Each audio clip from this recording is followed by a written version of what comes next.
Chris Patton and Luke Johnson back here on DouglasCountyDigest.com. We're in Tuscola, where the home team, the Warriors, are all tied up at 9 after 1 quarter of play with the Heritage Villa Grove Hawks. And we've seen kind of an up and down pace tonight, Luke, kind of like we predicted. And we've seen both teams, their ball handlers, be kind of thrown off by some pressure. And Tuscola can use the excuse that their main ball handler is out right now with a cut on his eye. And Kyle Pugh, he is a very good ball handler, great at bringing the ball up the floor. But I mean, like you said, it just looks like guys can't hang on to the ball. It's slippery. Drive along the baseline for Coberline of Heritage Villa Grove. He misses that, but a rebound for his teammate who puts back up a shot. It doesn't go down, but he does get fouled. He's going to get to go to the free throw line. Personal foul for the Warriors is on 32, Clayton Turner, his first, team second. And headed to the free throw line for Heritage Villa Grove. 23, Austin Hubbard gets his first point of the night, shooting 2. 10-9 now, the Hawks lead. Hitting the offensive glass is paid off right there, and second one doesn't go down. We're going to get an over-the-back foul called against Cameron Nell. Too aggressive trying to get at that ball. That's Cameron Nell's first, team's fourth. So Heritage Villa Grove, 4 fouls right now, 2 for the Warriors. And there's that full court pressure from Heritage, trying to get turnovers. Chance Lemon on Tommy Watson. Josh Knight dished it off, 32, Clayton Turner with it now. Gives it back over to Watson, 45, gives it to number 5, Nick Bates. He puts up a shot, no good. And Coberline takes it away. He's number 22 for the Hawks. Pass tip, though, as he tries to get it ahead and get it up the floor. Josh Knight came back down to put on some defense for the Warriors. Hawks get back in their set here, trying to find the best shot possible for them. Goes in, and we get an offensive foul called against the Heritage Villa Grove. And I couldn't really see that call from over here. We had too many guys in our way, so that's kind of looked like maybe he stuck his arm out there to clear some room, but I couldn't tell from this angle. Honestly, my first thought was it was going to be a blocking foul. And then the call wasn't really sold. A lot of times you see those offensive foul calls sold really quickly. He kind of took a second, and I couldn't tell exactly what he was doing. Bates steps through the lane and puts one up. Number 5, Nick Bates, has 6 points for the Warriors. They take the lead back. It's 11-10 Tuscola. And Nick Bates getting in the lane there. It's a nice little flip up. Got the friendly roll. Speaking of getting in the lane, the Hawks get in the lane, then kick it out for a 3 that doesn't do much. Warriors push it ahead, and almost a turnover there, but they get it back. And Zach Bates has it. He kicks it back out to Tommy Watson. Tommy Watson's going to put up a top-of-the-key 3-pointer, and Tommy Watson's going to knock it down. 14-10 is the Warrior lead over the Heritage Villa Grove Hawks.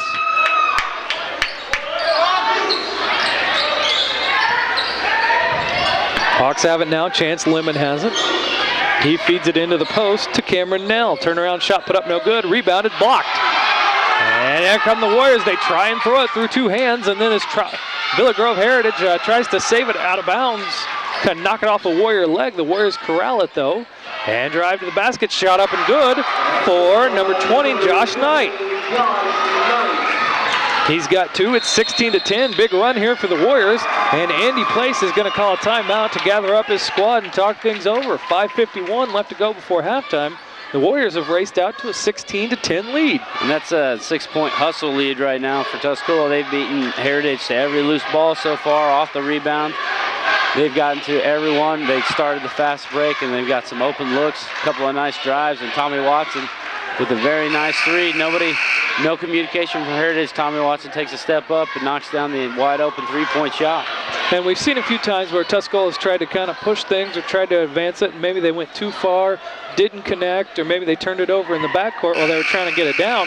But these last couple drives, they've avoided those mistakes. They almost did throw it away. Ball got batted back, but they went, corralled it, didn't let it get thrown out of bounds off their legs, and they saved the possession.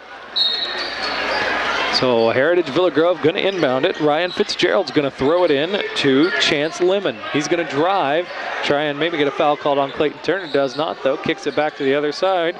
It's with Lucas Vandeventer, number 4. Now it's with Skylar Orwick. Jordan Wolf back to Vandeventer. Number 11, that's Chance Lemon. Kick back out to Lucas Vandeventer. Working around, being patient are the Heritage Villa Grove Hawks. They try to feed it inside. Stepped in front of the pass. Stepping in front of the pass was number 15, Austin Martin. It's Warrior ball again. 5:17 left to go before halftime. Jackson McCrory's got an open lane to the basket, but he can't knock down the layup. Just a little bit short on it. And here come the Hawks. And Villa Grove doing a good job of moving the ball around. They just had to finish it off without the turnover. They had the guy in the post. They just missed him.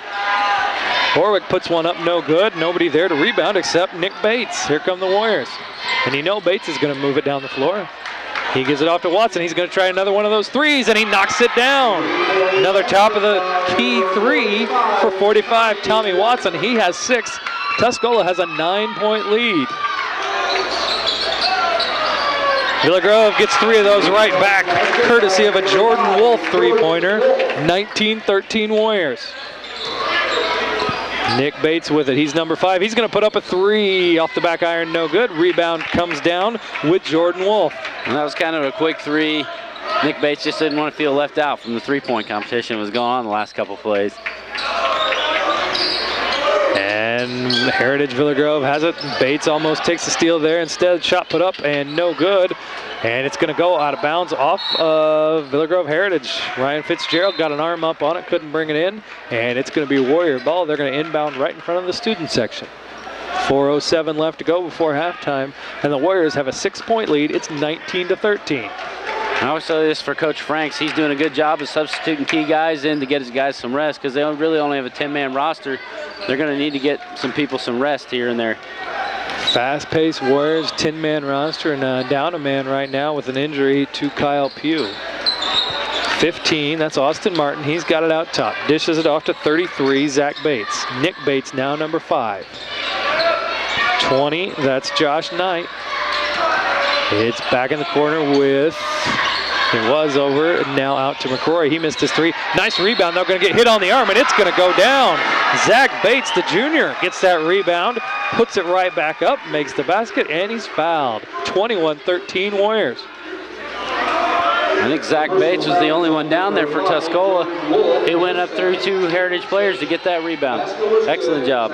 Foul against Jordan Wolf, his 2nd, team 6th.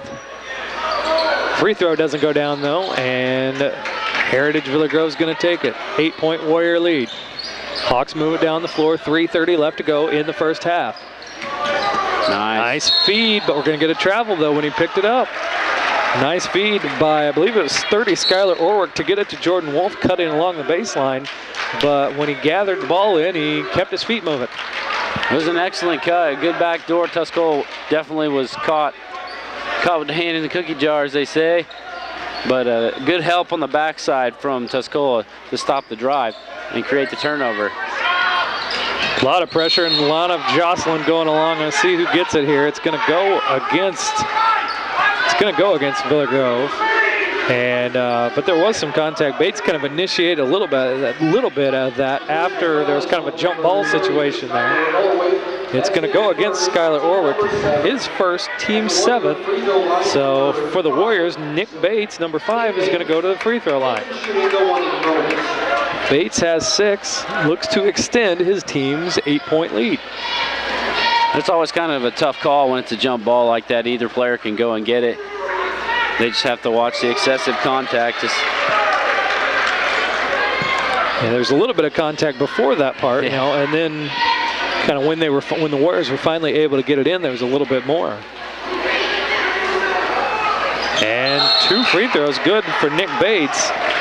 He's got 8 total, 23-13, and you're going to hear a big cheer come up because number 11, Kyle Pugh, comes back into the game, and he's kind of mummified there, Luke. He's got some tape around that eye to keep it from bleeding and opening up again, hopefully. Well, toughness and determination by the Warrior senior guard tonight here. 23-13, it's a 10-point Tuscola lead. 3 minutes left to go here before halftime. Villa Grove working it along. We'll see how long they go with this patience. Go along with some patience here. They have a shot put up, and it's going to be off the front iron, but he's going to get a rebound. Fights through one of his teammates. Is going to draw a foul. Lucas Vanderven is going to head to the free throw line for 2 shots.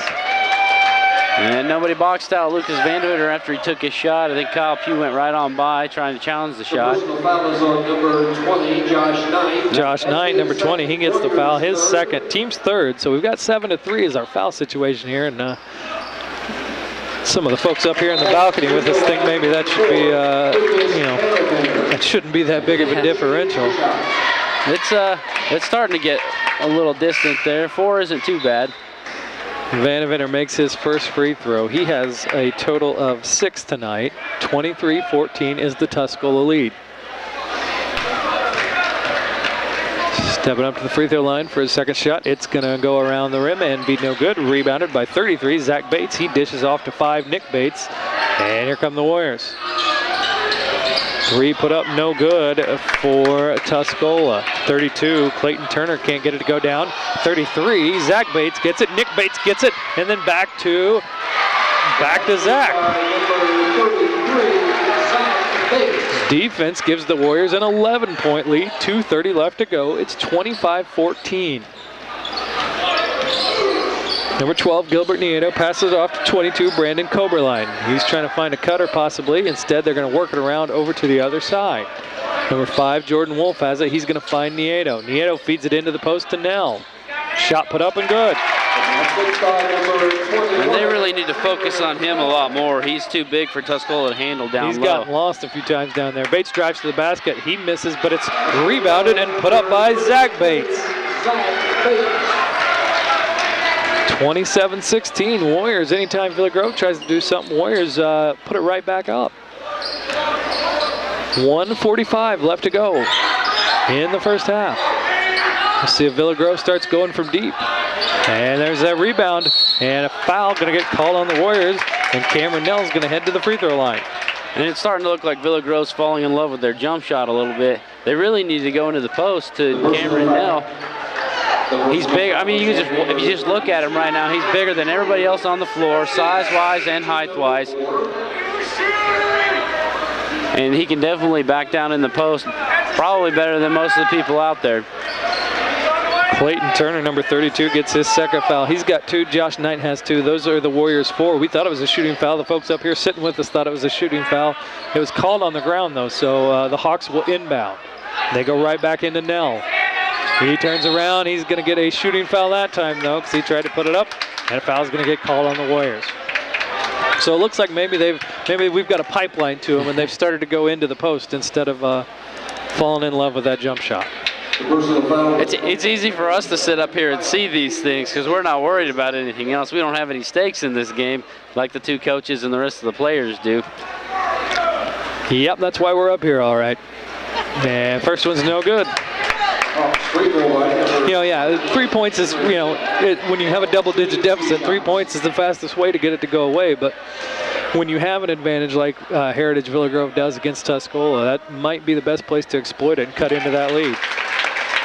And so what you do when you get into the post, you get fouls like this, and if Nell can convert a 3-point play, you still get your 3 points. But even if he just scores 2, you come back down, you play defense. And you saddle a Tuscola team that only really has 10 guys on the roster with another foul. And we're going to get a shot was missed originally by Nick Bates. And Zach Bates, who's kind of taken over a little bit here in this quarter, picking up some rebounds, got the rebound, went back up with it. It was knocked away. It looked like there was a chance it could have gone off his leg, but instead it goes out of bounds off Villa Grove, and then a wonderful pass into Austin Martin for his first 2 points of the night. Give the Warriors a 12-point lead, 29-17, just over a minute left to go before halftime. Nieto drives the basket. His shot was contested and no good. Rebounds pulled down by Kyle Pugh, who's going to push it. And he tried a little no-look pass, tried to get a little too fancy. His teammate didn't really recognize it was coming too. Something you don't want to do with a 12-point lead and a minute left to go before halftime. You don't really want to give one away like that. You want to take the wind out of the sails here if you're Tuscola. They need a basket here to end the quarter, end the half, and they need to play some really good defense, which that wasn't it. Oh, and A little lapse in concentration there right before halftime. The Warriors gonna foul on a three-point shot that goes down. Jordan Wolf makes a three-pointer, his second here in the second quarter, and he is gonna get to go to the free throw line for one more, and the personal foul is gonna go against Tommy Watson. As a basketball player anywhere, one of the things you learn as a youngster is don't foul a jump shooter. Shot doesn't go down, and then we get a scrum over the ball, and it's going to go out of bounds off of Gilbert Nieto. So crisis averted a little bit there for the Warriors. It's only a three-point play, and you will get to keep the ball. They are going to face some pressure here from Brandon Coberline, number 22 of Villa Grove. Nick Bates, he's going to drive right down, and he's going to make it. So I thought maybe Matt Franks would tell the guys to slow it down a little bit, but I don't think the Warriors have that slower gear. I don't think they know how to do that. I don't think they care to do that. 30 seconds left to go before halftime. 31-20, Tuscola leads. Coberline floats one up, and it goes down. Poor defense. All right, 19 seconds. Let's see, maybe will they hold here? That's always the kiss of death, though. When we say that, that's when they decide to do the opposite. 31-22, Warrior lead, 10 seconds left to go. Nick Bates has it out top. He's got it by Coberline. Bates is going to go to the basket. He's going to draw a foul, and he's going to get to the free throw line. Good behind the back by Nick Bates, getting into the middle of the lane. He is good. When he can keep that handle, he's definitely very good, very effective. Like I said earlier, that's one of his best features is dribble drive into the lane, get to the basket. And he waited long enough with there's only 5.7 seconds left, and he makes the free throw there. I wouldn't exactly call that a slow offense, but it was slower for Tuscola. It's not like Villa Grove is going to get multiple possessions and an extended period of time to attack even more so. But there's still plenty of time for Villa Grove and Heritage to get the ball down the floor and get a good shot. Maybe cut into this lead before halftime. Nick Bates going to try and get it back up to 11. Let's see if he can do that. It's been a big offensive quarter here for the Warriors. That shot touches every inch of the rim and goes down. 33-22, 5 seconds left to go. Here come the Hawks. And almost taken away, or is it? Yeah, it's going to go out of bounds, says Jarrett Wallace was the last person over there, number 42 to touch it for the Warriors. The Hawks kind of avoid a crisis there. Enough time for a dribble and shoot. 1.4 into the corner, shot put up and blocked. They tried to find Jordan Wolf again. He's had 2 3-pointers in the quarter, but number 5 for the Warriors, Nick Bates, he just jumps up and knocks it away, kind of knocks it right over into the student section, gets those guys up off their feet and excited. And it is halftime here from Tuscola, 33-22. The Warriors have the lead over the Heritage Villa Grove Hawks. We'll be back with the second half of action here on DouglasCountyDigest.com.